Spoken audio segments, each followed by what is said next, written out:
Buenas tardes. ¿En qué nos quedamos ayer?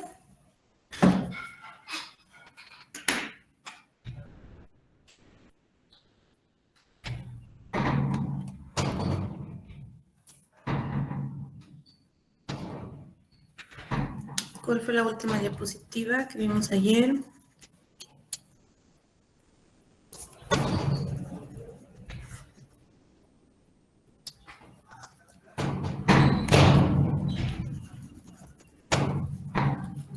¿No está? ¿No hay nadie? Creo que fue una antes.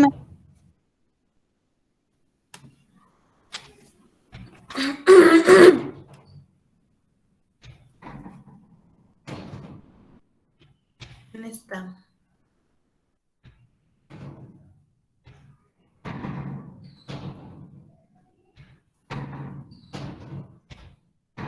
Me he espantado, pensé que estaban mudos.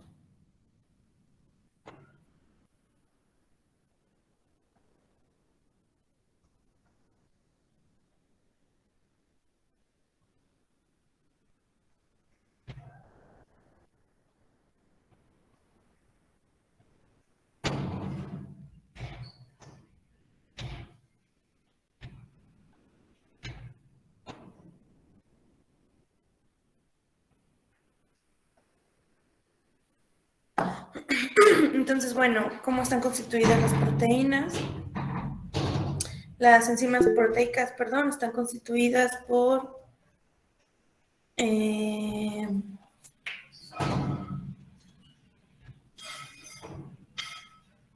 desde 62 hasta 2500 aminoácidos.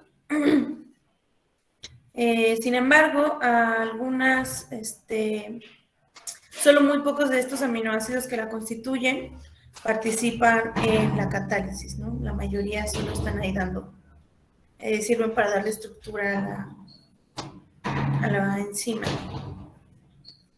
La estructura también posee sitios activos donde va a atraer a cofactores y algunas otras sustancias que van a ayudarla a efectuar el proceso de catálisis.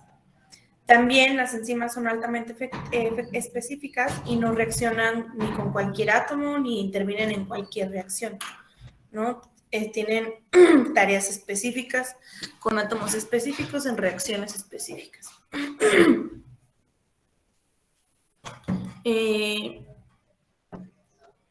No hay que olvidar que otra vez son proteínas, entonces al ser proteínas también se van a desnaturalizar, ¿sí? Van a tener un carácter proteico que les va a permitir adoptar estructuras terciarias y cuaternarias.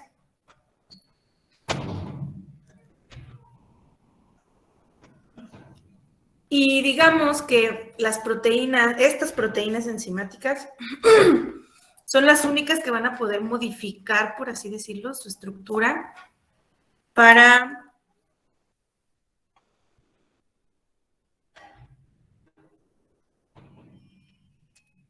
acoplarse al sustrato. Dime. Eso ya lo habíamos visto. Yo tengo que nos quedamos en la nomenclatura. Nomenclatura, quién sabe cómo se diga. Nomenclatura. Bueno, les estoy preguntando, entonces contesten.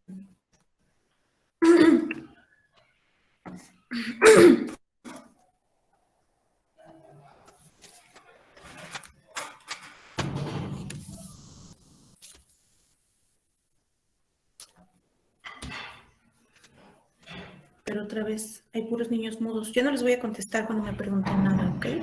Me voy a quedar callada igual que ustedes.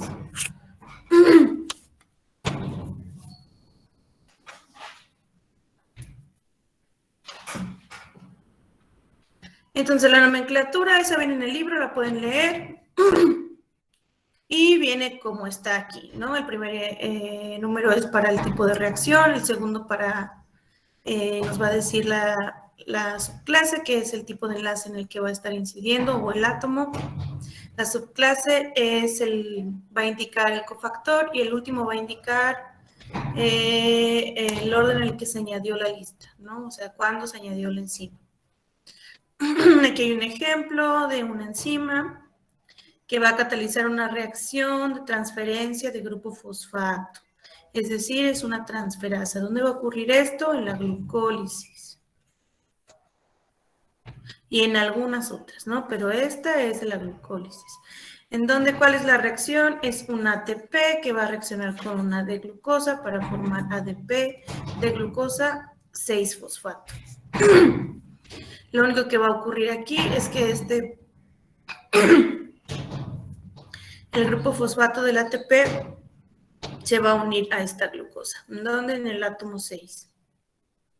Para dar forma a la de glucosa 6-fosfato. Entonces, aquí está el nombre, ¿no? Generalmente cuando empecemos a ver rutas en los libros, esto no va a venir. Casi siempre va a venir nada más esta parte, ¿no? Eso ya tendrían que buscarlo. Es muy raro que vengan los números.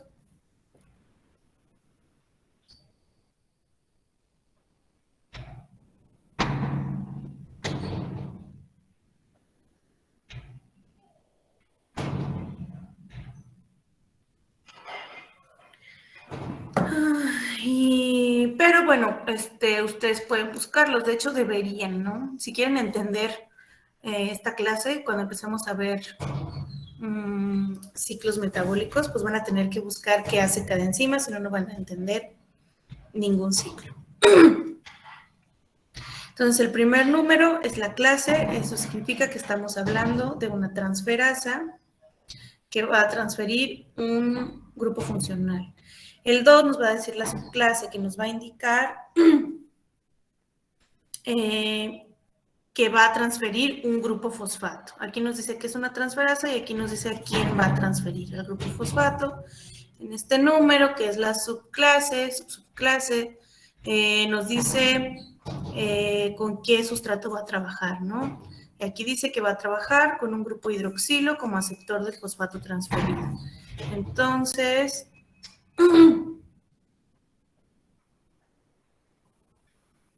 pues aquí está la glucosa, cuentan 1, 2, 3, 4, 5, 6. Entonces aquí en el 6 es donde se va a pegar, porque este es en el único átomo de carbono en donde va a pegarse el grupo fosfato, donde se va a añadir, etcétera, etcétera, ¿no? Y pues ya, el número de la enzima, ¿no? ¿Cuándo se añadió? Y así todas las enzimas, aunque en las rutas solo aparezca glucosa 6-fosfatransferasa, todas van a tener un código numérico.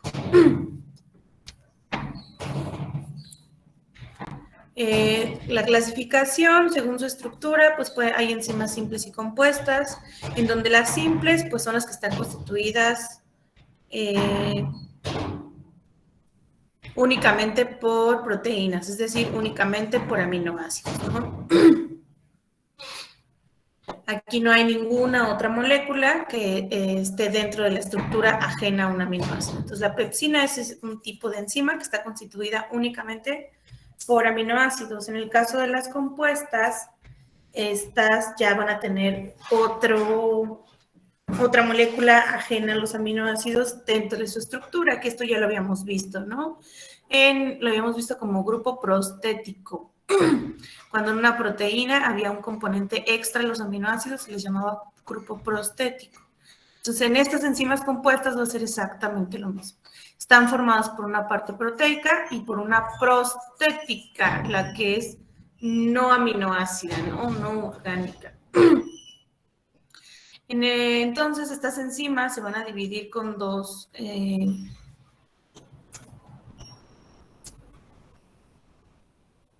pues va a tener dos compuestos, ¿no? La parte de la poenzima y la parte del cofactor, donde la poenzima, pues es la parte proteica, ¿no? Toda la parte que va a estar constituida por aminoácidos, y esta es la que le va a dar exclusivamente la especificidad, ¿no? O sea, la parte proteica va a ser la responsable del nivel de especificidad que tenga la enzima. Es decir, que es la que va a determinar a qué sustrato se une, ¿no? Y bueno, ¿qué nombre recibe? Pues a poenzima. Y las coenzimas, que ya sus compañeros nos van a decir con más exactitud que son, pues es la parte no proteica, ¿no? Estas son de bajo peso molecular, son termoestables, y eso significa que no se alteran con cambios de temperatura. Entonces, una vez que el cofactor se une a la coenzima, es que ella puede permitir hacer ciertas funciones. El cofactor es únicamente un ayudante para que permita a la enzima realizar sus funciones catalíticas.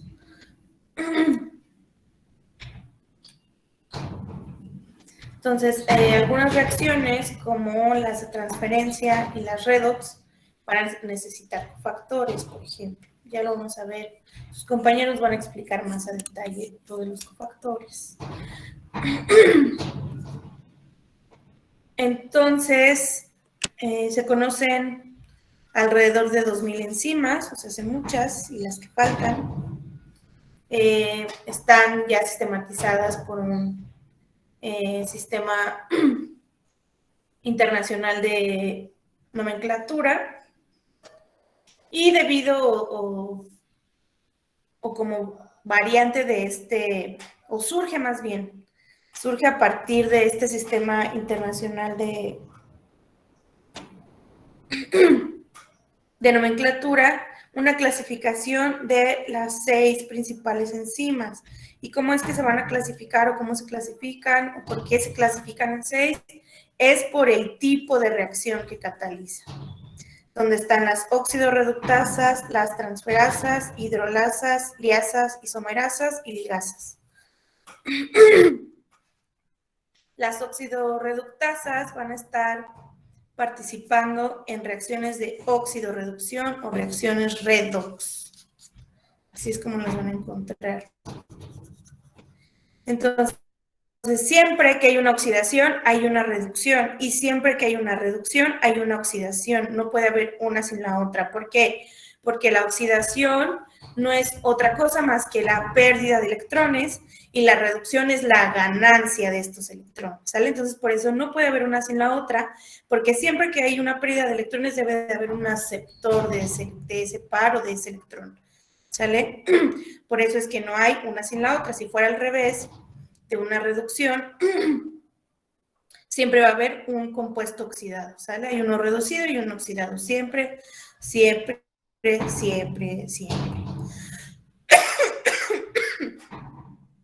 En el caso de los sistemas biológicos, pues hay un montón de reacciones redox que implican la transferencia de uno o un par de electrones, ¿no? Y siempre van a estar acompañadas de protones, es decir, el NADH casi siempre va a estar acoplado a estas reacciones, y también van a estar frecuentemente el oxígeno. ¿Por qué? Porque las reacciones de redox van a estar en la cadena respiratoria. Entonces, nosotros somos aerobios y por ende nuestro receptor final de electrones va a ser oxígeno. Por eso es que va a estar involucrado en este tipo de reacciones redox. Entonces vamos a estar viendo cambios en los estados de oxidación, acoplamiento de NADs a las reacciones y de oxígeno, ¿no? Siempre vamos a estar viendo esas particularidades en este tipo de reacciones. Ejemplos de este tipo de enzimas son las deshidrogenasas y las reductasas. Dentro de las más populachas, por ejemplo, en la respiración, son las oxigenasas, oxidasas y peroxidasas, ¿no? Donde el aceptor final de electrones en estas reacciones donde están involucradas estas enzimas va a ser el oxígeno, el aceptor final. Entonces, ¿cuál es la reacción global o general de este tipo de reacciones redox? Está el elemento que se va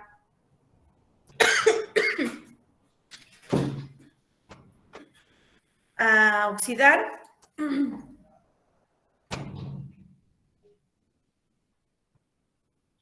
y el elemento que se va a reducir. En este caso, este es el que se va a oxidar y este es el que se va a reducir. Por eso aquí está como su forma oxidada, porque necesita estar oxidado para poder reducirse.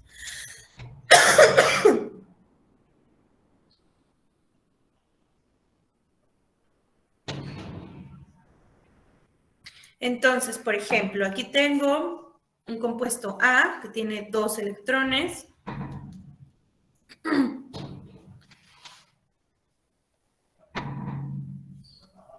Y este se va a oxidar, es decir, va a perder su par de electrones y este los va a recibir. Al recibirlos, este se va a reducir. Entonces, este se oxida y este se reduce. Gracias a quién se oxida, van a ver o leer términos que son agentes oxidantes y agentes reductores. Entonces, los agentes reductores van a ser los que permitan que se oxide y los agentes oxidantes van a ser los que permitan que se reduce.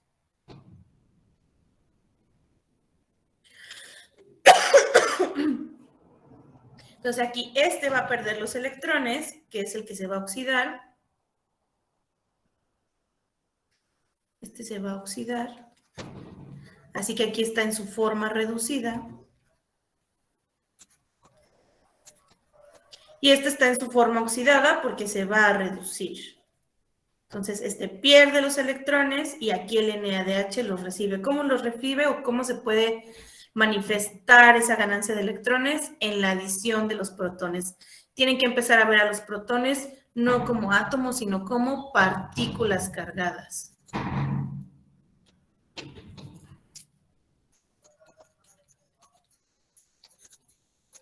Entonces, esa ganancia de esas partículas cargadas se va a ver reflejada en la adición o la ganancia de estos 2 protones. Y este, pues evidentemente, aquí ya va a estar en su forma reducida, porque ya se habrá oxidado, y este va a estar en su forma oxidada, porque ya se habrá reducido.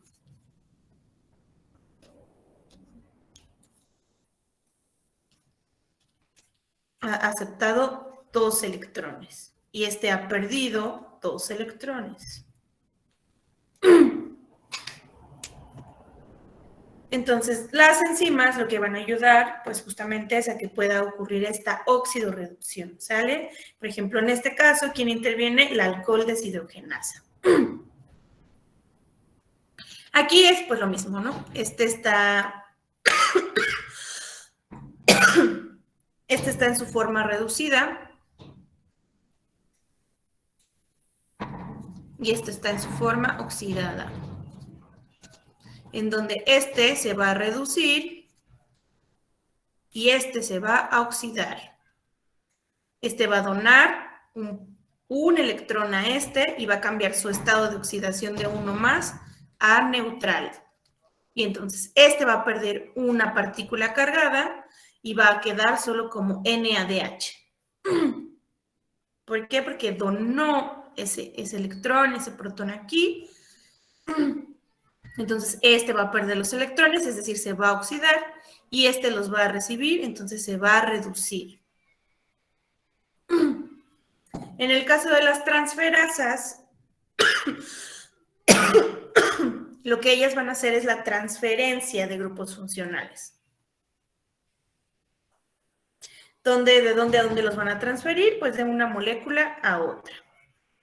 Si aquí hay un grupo funcional hidroxilo, simplemente lo van a transferir a esta molécula. Si esta es la molécula A, lo van a transferir a la molécula B. No hay mucho que decir, pues cualquier grupo funcional en realidad, ¿no? Grupos funcionales tienen una tabla que vimos al inicio de este curso. Si no, buscarán un libro de química orgánica y tienen varios libros, pues cualquiera, grupos amino, carboxilo, carbonilo, metilo, fosforilo, acilo. Los nombres comunes para este tipo de enzimas transferasas a menudo les ponen un sufijo trans, que son, por ejemplo, las transcarboxilasas, las transmetilasas y las transaminasas, que en su nombre dice el grupo funcional que van a transferir. Por ejemplo, aquí estamos hablando de una transcetolasa. Esta transcetolasa, ¿quién va a transferir? Pues a un grupo cetona. Su nombre lo dice. Entonces, el grupo cetónico que van a...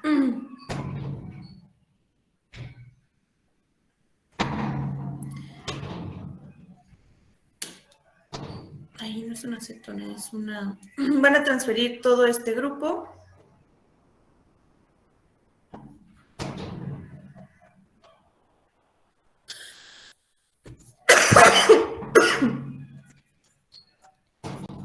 Que va a ser un aldehído, ¿no? Entonces pierden todo ese grupo y lo transfieren acá. Entonces aquí pasamos de una cadena de 4 miembros a una de 3 y aquí de una cadena de 5 átomos de carbono a una de 6 porque transfirieron completamente todo este grupo para acá. En el caso de las hidrolasas son reacciones de hidrólisis en donde lo que van a hacer es romper enlaces. Rompen enlaces entre carbonos oxígenos, carbono nitrógeno y oxígeno fósforo, es decir, separan el oxígeno del carbono, el nitrógeno y el fósforo.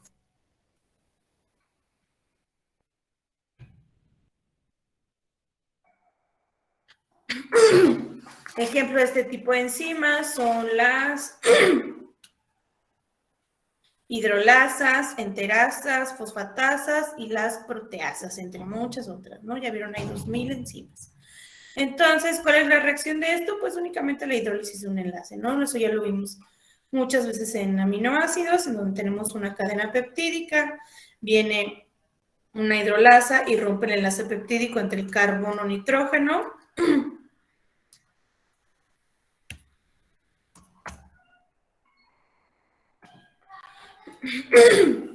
Rompen el enlace entre el carbono y el nitrógeno y se libera un residuo de aminoácido. Es el aminoácido libre y aquí queda pues la cadena peptídica, ¿no? En este caso está la fosfatasa ácida y la fosfatasa va a romper el enlace entre el fósforo y el oxígeno. Parte y se libera un grupo fosfato y pues queda la estructura esta de la P-nitrofenol, ¿no? Porque está en posición para, esto significa para, por eso tiene una P ahí. Y este va a ser un fosfato inorgánico. Que lo van a estar viendo mucho cuando entremos a ver metabolismo, porque lo van a representar así.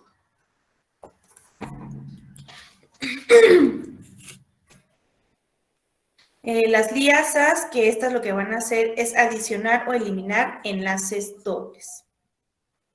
Entonces, lo que hacen es ya sea adicionar o eliminar estos enlaces dobles a partir de la adición o la eliminación de agua, CO2 o dióxido de carbono y amonio. Ejemplos de este tipo de enzimas son las descarboxilasas, hidratasas, deshidratasas, desaminasas y las sintasas, en donde en el nombre dicen a quién van a quitar, ¿no? O a quién van a adicionar, depende.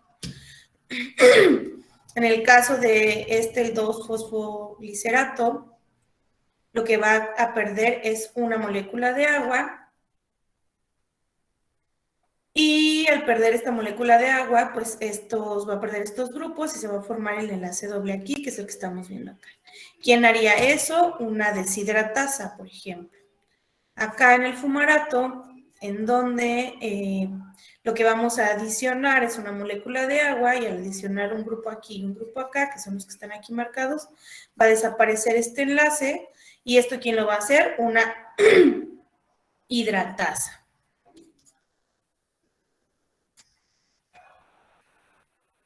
Ahí.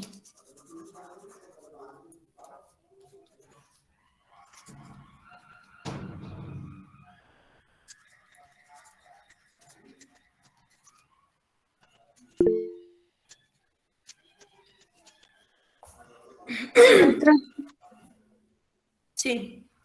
Por ejemplo, en anterior, por ejemplo, en los ejemplos agregaban agua, pero como dice ahí, se puede agregar también otras cosas, ¿no? Sí, la enzima les va a decir quién está agregando.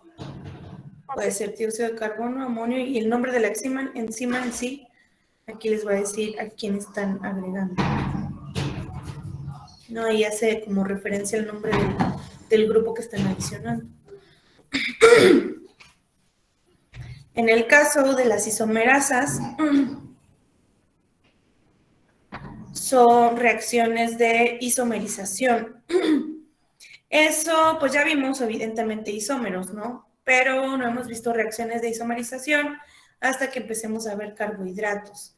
Ahí vamos a ver reacciones de epimerización, de reordenamiento en los anillos, etcétera, etcétera. Entonces, estas, por ejemplo, esta que les estoy poniendo aquí, también ocurre en la glucólisis,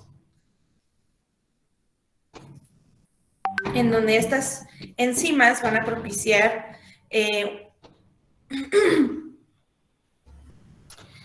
que se hagan reordenamientos dentro de la misma estructura molecular. Dichos reordenamientos pueden ser cambios geométricos, es decir, que pasemos, por ejemplo, aquí de un anillo de 6 miembros a uno de 5, o sea, de una exosa a una pentosa. Pueden ser ópticos, pueden ser estructurales, por ejemplo, isómeros de posición, o pueden ser, por ejemplo, racemizaciones. ¿Qué más? Creo que por aquí viene, ¿no? Por ejemplo, en el tipo de isomería que vayan a producir estas enzimas, es como se van a llamar las enzimas mismas, ¿no? Por ejemplo, las racemasas, que van a ser mezclas racémicas, las epimerasas, que van a hacer o van a propiciar reacciones de epimerización, las cistranciomerasas, que van a cambiar isómeros de cis a trans o de trans a cis, las tautomerasas, que van a producir una tautomerización, y las cicloisomerasas, que por ejemplo podrían hacer este tipo de cosas, o hacer que se cicle algo que está en cadena, forme un ciclo, ¿sale? Que eso va a ocurrir todo el tiempo en carbohidratos. Están abiertos y luego se cierran, están abiertos y luego se cierran.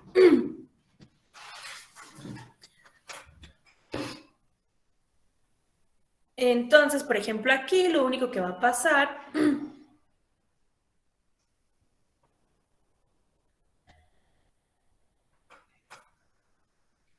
es que este carbono 2 se va a enlazar con este oxígeno y este va a quedar suelto, que es el que está aquí, ¿no? Este carbono con su OH y su protón es este.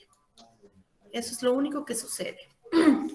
Gracias a quién ocurre, pues a la fosfoexosa isomerasa y un cofactor. Otro tipo de reacción de isomería sería una racemización que la va a llevar a cabo la racemasa de alanina, en donde en las mezclas racémicas ya las vimos y nada más es el cambio del grupo amino de un lado hacia otro para pasar del isómero D al L.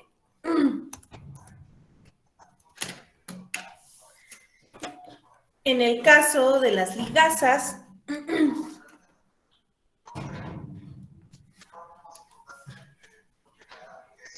estas van a ser o van a propiciar la formación de enlaces. Y generalmente este tipo de reacciones va a estar acopladas a un ATP. A menos de que la reacción fuera espontánea, no se necesitaría, pero la mayoría de las reacciones que van a formar enlaces nuevos necesitan aplicación de energía y pues en nuestro cuerpo la energía es el ATP. Entonces catalizan la unión de dos moléculas acopladas a la hidrólisis de una molécula de ATP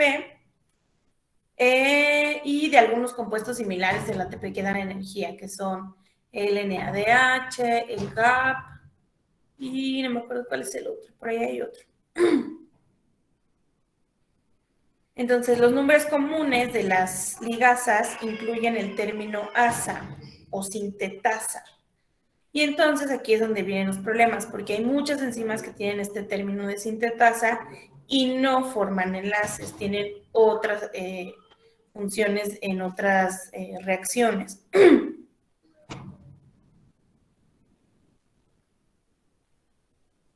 Y sobre todo porque no conllevan o no tienen esta hidrólisis del fosfato en el ATP. Entonces, pues causaría confusión, ¿no? Porque generalmente estas, les digo, van a estar sí o sí acopladas al ATP. Entonces, pues otra vez, ¿no? De ahí surge todo este grupo de números para identificar a las enzimas y saber exactamente qué están haciendo.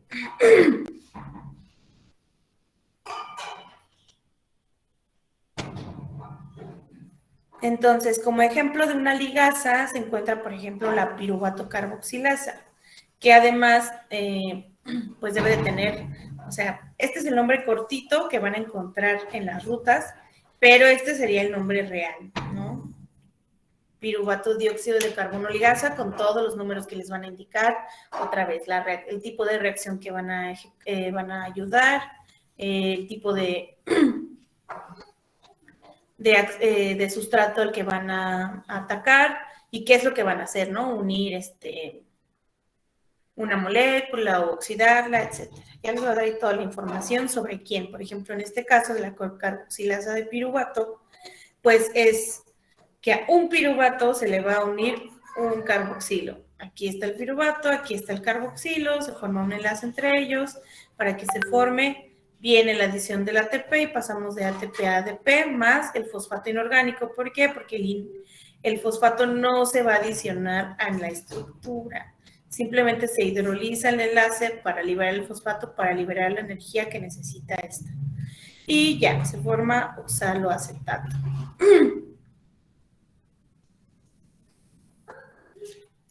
Este es el piruvato y aquí está el grupo carboxilo.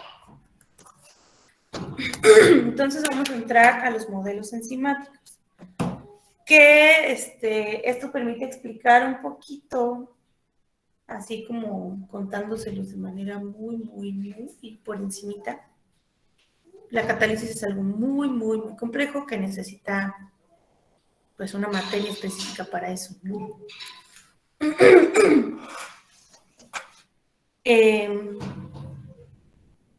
Entonces, a lo largo de que se descubrieron las enzimas, se empezaron a estudiar cómo llevan a cabo ese proceso de catálisis, empezaron a surgir distintas teorías de cómo es que ocurría o por qué ocurría, y sobre todo porque siempre estaba la incógnita, ¿no? De que el catalizador biológico no se desgasta, no interviene en la reacción, entonces había que explicar, pues, cómo diablos ocurría eso, y empezaron a surgir las hipótesis. Entonces, el primero en hipotizar qué era lo que ocurría fue Emil Fischer en 1894, mientras estudiaba pues, las enzimas que actuaban sobre distintos glúcidos o carbohidratos. Él lo que notó fue la alta especificidad. ¿Por qué? Porque, por ejemplo, la enzima que atacaba la glucosa no atacaba la galactosa, cuando la galactosa es pues muy parecida a la glucosa porque solo es el epímero en C3 de la glucosa, prácticamente es solamente un átomo en otra posición. Entonces, como una molécula que es prácticamente igual, excepto de la epimerización en el C3, no la atacaba la enzima porque era tan específica y únicamente lo hacía en glucosa. Entonces, esto hizo que el señor empezara a generar ideas de la alta especificidad. ¿Cómo es que era tan específica? Bueno, él dijo que una enzima era tan específica debido a su estructura nativa, es decir, ya lo vimos en proteínas, tienen una estructura nativa y es la que les permite llevar a cabo su función. Entonces dijo que en su estructura nativa era desde que es pues sintetizada en el ribosomo la proteína, ya tenía el hueco totalmente diseñado dentro de su estructura nativa para que encajara perfectamente el sustrato dentro de que se llama sitio activo. Ese hueco del que se estoy hablando se llama sitio activo. Entonces, dentro de su estructura nativa ya estaba perfectamente confeccionado el sitio activo para que encajara el sustrato. Entonces, a esto él le llamó el modelo de llave cerradura. ¿Por qué? Porque la región del sitio activo complementaría el sustrato de tal forma como una llave, ¿no? Complementa una cerradura. Entonces, este modelo postula que el estado nativo de la proteína es único y que posee un sitio de unión al sustrato que es complementario al mismo. Entonces, eso significa que la enzima no sufre cambios conformacionales.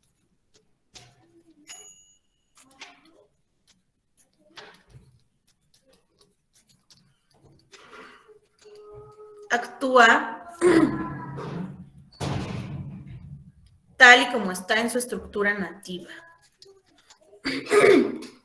Entonces entra el sustrato, aquí se modifica, es decir, aquí cuando está unido ocurre la reacción redox, o ocurre el reordenamiento, o ocurre la hidrólisis del enlace, etcétera, etcétera. Ahí es donde está ocurriendo, y entonces ya aquí ya libera los productos, ¿no? Ya libera las moléculas transformadas. Sin embargo, esta teoría, aunque es la más populacha y la que todo el mundo se sabe,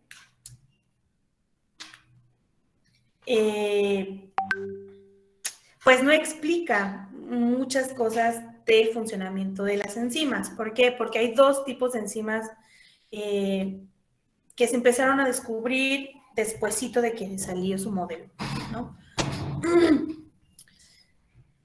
Después de que salió este modelo, se descubrieron las enzimas promiscuas y las enzimas multisustrato, en donde, pues, promiscuo, medio la palabra nos dice que es que, pues, podría interactuar con muchas moléculas, ¿no? Es decir, las proteínas promiscuas pueden catalizar diferentes tipos de sustrato, es decir, una molécula podría catalizar no solamente a la glucosa, sino también a la galactosa y a todos los epímeros de la glucosa, que son como 18, creo, no me acuerdo, 13. En teoría podría catalizar a todas, ¿no? Y sí, hay enzimas que lo hacen. Hay enzimas que son, por ejemplo, volviendo al ejemplo de la glucosa, que son específicas de glucosa, pero pueden catalizar a otras. ¿Por qué? Porque tienen similitud química o conformacional. Es decir, es un anillo de 6 miembros, como la glucosa, o tiene los mismos átomos que la glucosa, tiene la misma química.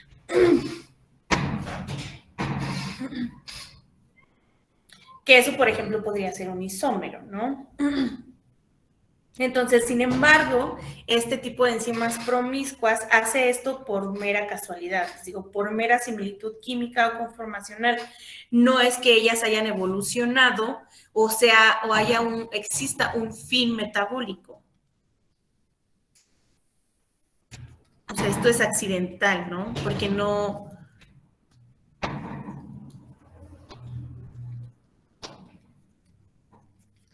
lo hacen por alguna importancia biológica o alguna razón biológica. De hecho, podrían procesar un sustrato artificial que fuera, por ejemplo, un medicamento y que no deberían de estar metabolizando, pero lo hacen, ¿por qué? Porque tiene similitud química o conformacional con la molécula que sí están diseñadas para catalizar. Entonces, esta es la gran diferencia entre las enzimas multisustrato, porque esas sí están diseñadas, o sea, sí evolucionan biológicamente para procesar varios tipos de sustratos con fines metabólicos para el organismo, es decir, con fines biológicos. Ellas sí se modifican o sí evolucionan para no nada más, por ejemplo, procesar glucosa, sino también galactosa, pero porque es importante para el ciclo metabólico. Tiene un fin importante para el organismo, ¿sale? Eso sí está pensado, por así decirlo. Sí lo está diseñado por nuestro organismo para que ocurra. Esa es la diferencia entre una promiscua y una multisustrato. Entonces, estas no empatan con la teoría de Fischer, porque Fischer dice que la estructura nativa no se modifica. Y entonces, pues ya no si no se modificaran, no podrían existir ni las promiscuas ni las multisustratos, ¿sale? Porque además,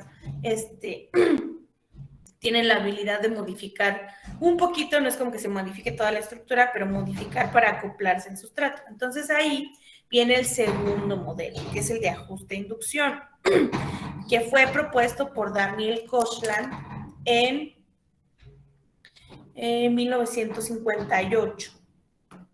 Entonces, Daniel lo que propone es que, aunque la proteína existe en su modo nativo, eso no cambia, sigue estando en su modo nativo, que es el que le permite realizar su función catalítica, tiene un pequeño cambio conformacional.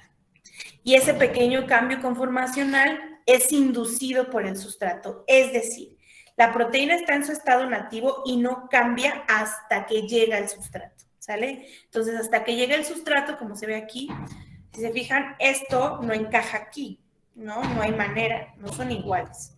Entonces, esta está en la estructura nativa, pero cuando llega aquí el sustrato a anclarse, induce el cambio conformacional y la enzima pues se modifica poquitín para acoplarse al sustrato, ¿vale? Entonces, este modelo, ajuste-inducción, propone que la estructura nativa de la proteína es única, sigue siendo única, sin embargo, puede sufrir pequeños cambios conformacionales para adaptarse a la presencia del sustrato u otros ligandos que estén ahí, ¿no? Que tenga que anclar a su estructura.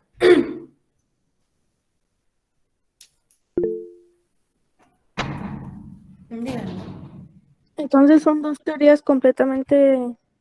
Sí, diferentes. Ajá. Son Y no se sabe aún cuál es la... las tres se utilizan. Hasta la fecha las tres se utilizan, porque te digo, es que la catálisis es muy compleja. Porque, pues, hay, por ejemplo, enzimas que actúan y todavía no se puede elucidar un mecanismo de cómo llegaron a hacer eso, ¿no? Entonces, por eso es que las tres se complementan, se utilizan, porque esta es la tercera teoría, que se llama modelo de selección conformacional. Entonces, aquí la hace Jacques Monod y Jacques lo que plantea es completamente diferente.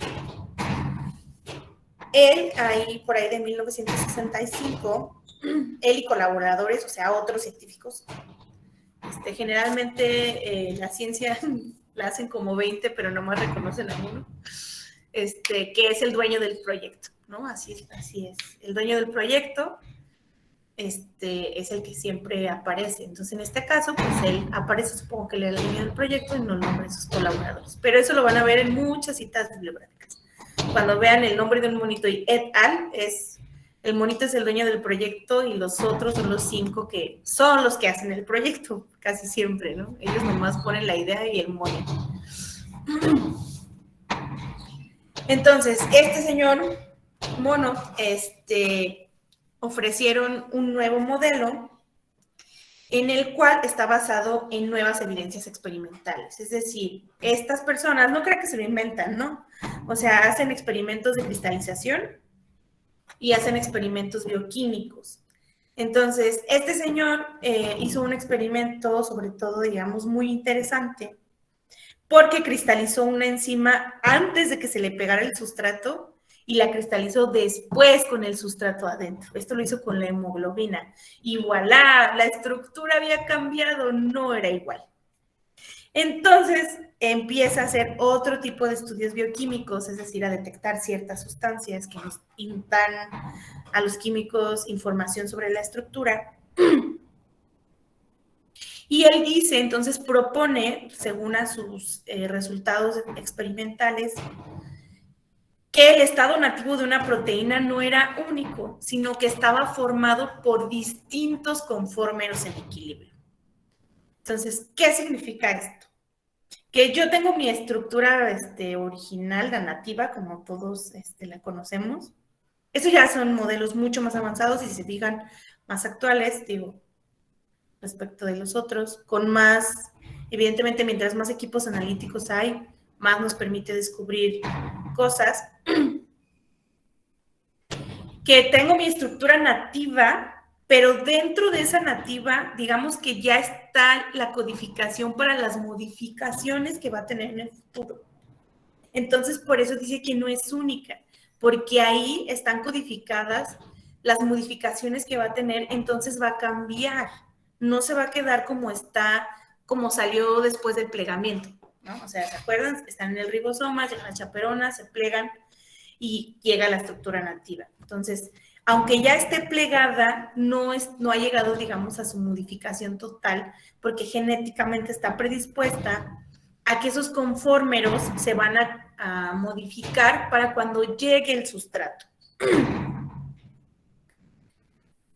Entonces, él propone que hay una existencia de un preequilibrio, donde dos o más conformeros que constituyen a la enzima van a coexistir en equilibrio antes de que llegue el ligando. Es decir, van a estar ahí, ya los, pues por así decirlo, el hueco, pero sin embargo no va a ser el hueco final.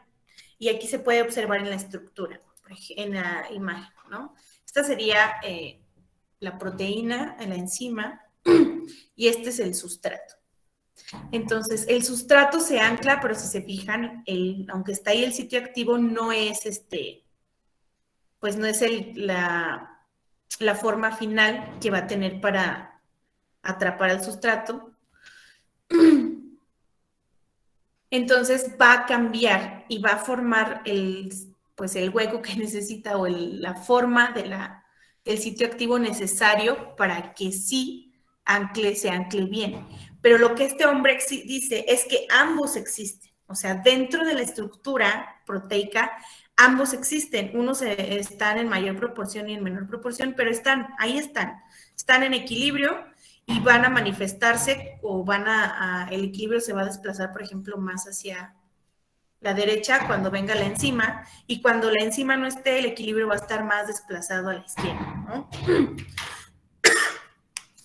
Entonces, por eso él dice que ya está, o sea, sí está ya modificada desde un inicio, solo que el equilibrio va a estar cambiando dependiendo de si está o no está el sustrato, pero ambas estructuras, tanto la 1 como las 2, van a coexistir dentro de la misma estructura nativa.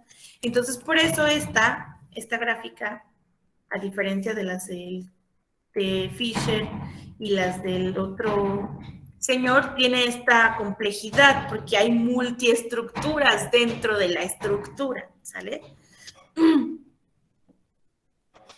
Entonces, el rol o lo que significa es que el conformero va a seleccionar ya sea esta o esta dependiendo del sustrato que va a entrar, ¿sale? Y es de donde les digo, se va a desplazar el equilibrio ya sea una a otra dependiendo del sustrato que se va a unir a ellas. Entonces, cuando esté aquí, va a favorecer, por ejemplo, el equilibrio hacia acá, pues para que pueda ese conformero permanecer y anclar al sustrato, ¿sale? Es un modelo mucho más complejo, mucho más pensado, con mucha más evidencia científica, además, más análisis, sobre todo el de la cristalización, ¿no? Cómo él pudo demostrar que la hemoglobina era una cuando no tenía el oxígeno anclado y la hemoglobina era otra cuando anclaba el oxígeno a su estructura, ¿sale? Entonces, ahora sí, ¿cómo me impactan estos tres modelos? ¿Cómo me impactan en la catálisis para yo explicar realmente lo que está ocurriendo dentro del organismo? Pues se complementan, ¿no? O sea, digamos que llave cerradura explica ciertos fenómenos, ajuste e inducción explica otros fenómenos y selección conformacional explica otros fenómenos, pero prácticamente estos dos pueden explicar la existencia de las enzimas promiscuas y de las enzimas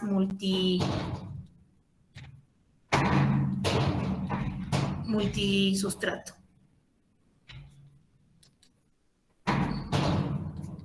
Y puede explicar las que son totalmente afines a un solo sustrato, las que son muy, muy específicas y solo atacan un sustrato.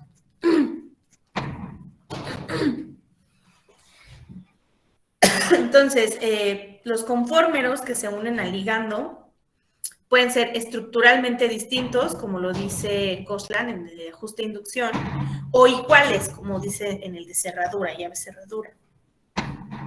Que digamos que es lo que sabemos a grandes rasgos de ambos modelos, no hay más Tampoco más detalles, porque aunque ellos también hicieron experimentos bioquímicos, él sí hace cristalización, creo que él no. Lo leí, todo esto lo leí de un libro específico que habla de catálisis, ¿no? No vienen en sus libros, viene en un libro específico de catálisis. Sin embargo, digamos que el hecho de que existan distintos conformes y distintas teorías que puedan implicar que existen diferentes constantes de equilibrio, diferentes constantes de afinidad, lo que nos va a dar diferentes cinéticas, nos permite unificarlas todas y explicar, como les decía, diferentes fenómenos. Es decir, las consecuencias más importantes a todos los modelos es que nos permite ver cómo funcionan las enzimas y cuál sería la relación estructura-función con el sustrato, pero particularmente, es decir, nos permite ir a la particularidad de cada sustrato que están atacando. Bueno, que están catalizando.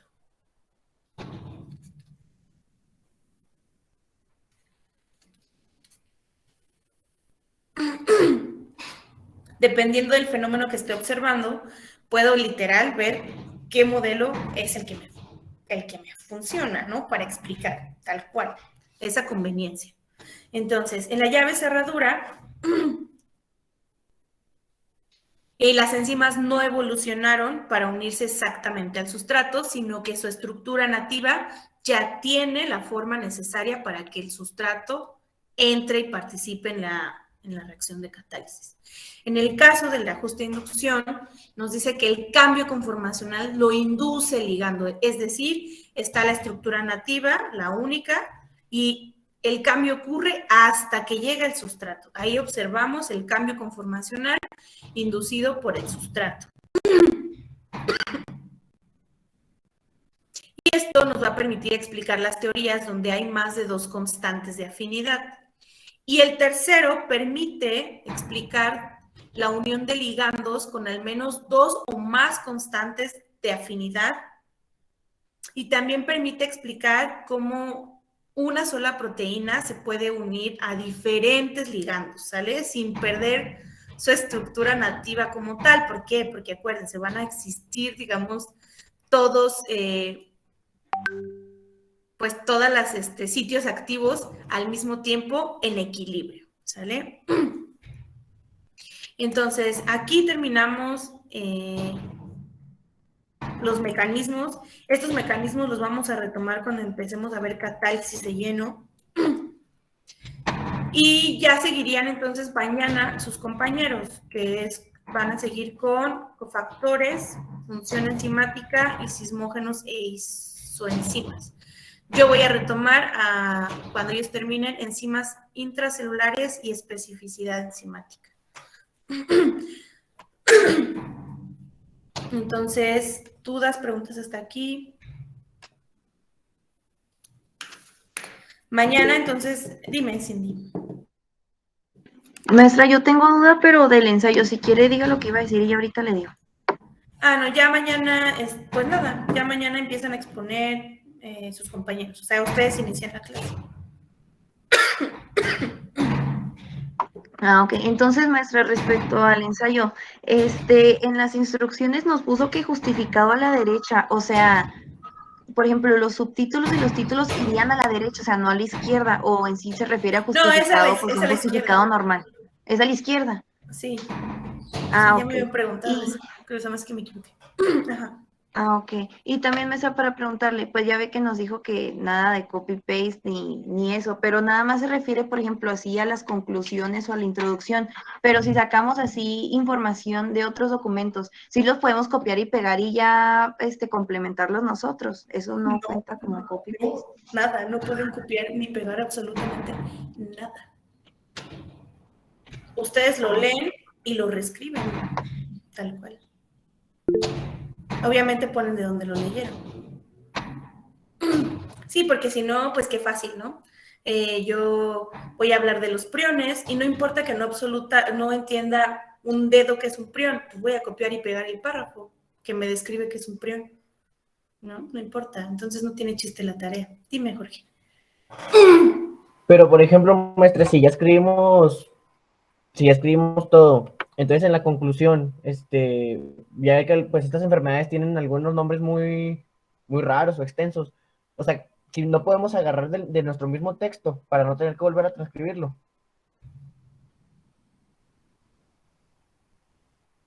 Pues sí, o sea, a ver, muchachos, es que no sé por qué es tan difícil de entender. Evidentemente hay palabras que ya están, pues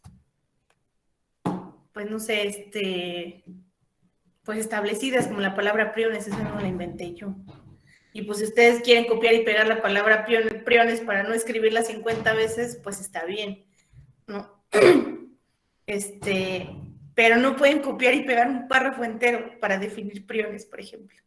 Yo si quiero definir priones, leo 3 definiciones o 2 definiciones diferentes y reescribo la mía, ¿no? Así es este show. ¿Por qué? Pues porque si no lo pueden escribir es porque no lo están entendiendo, así de fácil. Si yo no puedo escribir algo es porque no lo entiendo. Y entonces ese es el objetivo de un ensayo, saber si entienden o no. Si fuera a copiar y pegar, les hubiera dejado un trabajo de 50 hojas para que les costara trabajo copiar y pegar.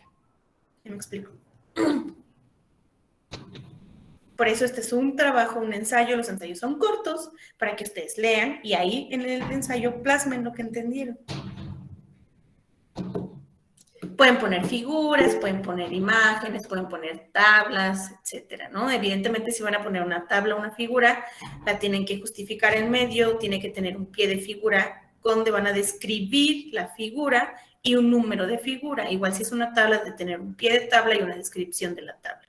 ¿Sale? Dime, Michelle. Sí, le iba a comentar eso de las gráficas y a los cuadros, maestra, pero ya me explicó, gracias. Las tablas y las figuras obviamente pueden copiar una figura de un libro y nada más le ponen tomado de sutano libro. Y si quieren modificar la imagen, la pueden modificar y nada más le ponen modificado de sutano libro.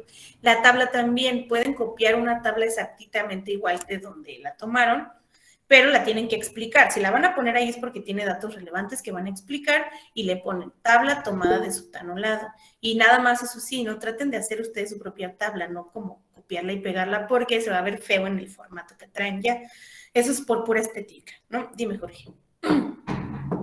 Oiga, maestra, le iba a preguntar sobre, ya que el reporte se lo enviamos haciendo un documento, el ensayo también, no sé si es PDF. En un documento que escriben se te cortó, no entendí. Que si lo vamos a mandar en el documento o lo vamos a convertir a PDF para mandarlo. Ay, sí, como quieran. Les di la opción de que podía ser Word o PDF, como ustedes quieran. Bueno, Listo, entonces nos vemos. Dime, Karen, porque tengo clase. Maestra, las referencias, pues de donde tomamos información o donde leímos, ¿deben de estar en APA o así normal? Sí, en APA, por favor. Al fin ya están los programas, ¿no? Las hacen solillas. Ahí hay uno, luego al rato les paso la liga, donde nada más ponen la información y les pone solito el formato APA, se los hace. Bueno, entonces... Maestra, ¿no nos podría dar un día más para hacer el ensayo? Creo que sí tiene hasta mañana, no sé, ahorita me fijo. No, es que se termina hoy, por eso le digo. Pues sí, se los puedo ampliar igual y no les di tantos días, ¿no? Les di como 5. Sí, ahorita al rato cambio la fecha para mañana, pero creo que sí estoy segura que sí, siempre les dejo un margen de entrega, pero al rato me fijo. Sale, nos vemos mañana porque tengo clase. Bye. Gracias. Gracias, maestra. Hasta mañana.